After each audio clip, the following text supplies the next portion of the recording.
বাংলা টেলিভিশনের জনপ্রিয় নায়িকা সুস্মিতা দে, অপরাজিতা অপু, পঞ্চমী, কথা প্রভৃতি ধারাবাহিকে নায়িকা চরিত্রে তাকে দেখেছে দর্শক। তার কর্মজীবনের পাশাপাশি ব্যক্তিগত জীবন নিয়েও খোলামেলা সুস্মিতা। টেলিপাড়ার সবাই জানত অনেক দিনের বন্ধু অনির্বাণ রায়ের সাথে সম্পর্কে আছেন তিনি।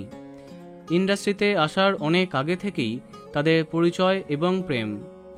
বিজ্ঞাপন সংক্রান্ত কাজের সঙ্গে যুক্ত সুস্মিতার হবু স্বামী অনির্বাণ। তার ফটোশ্যুটে অনেকবার মডেল হয়েছেন সুস্মিতা। অনির্বাণকে হবু স্বামী বলেই পরিচয় দিয়েছিলেন অভিনেত্রী। ঘরে ঘরে জি বাংলায় তাদের বাড়িতে হাজির ছিলেন অনির্বাণ। তখন ক্যামেরার সামনেই হবু স্বামী অনির্বাণের পরিচয় করান সুস্মিতা।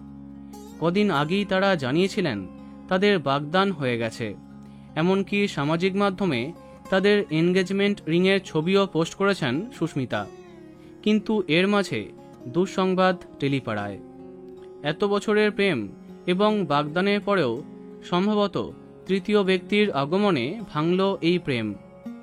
সম্প্রতি অনির্বাণ তার পোস্টে জানিয়েছেন, সুস্মিতা দে সম্পর্কিত কোনো পোস্ট বা প্রশ্নে আমাকে জড়াবেন না। ব্যক্তিগত কিছু কারণে আমরা আলাদা হয়েছি।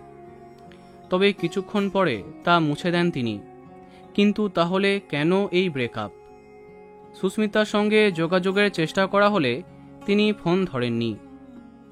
তো বন্ধুরা, এই জুটি তোমার কেমন লাগতো কমেন্টে জানাতে পারো। ভিডিওটি লাইক এবং শেয়ার করো।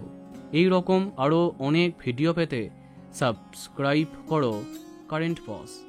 ধন্যবাদ।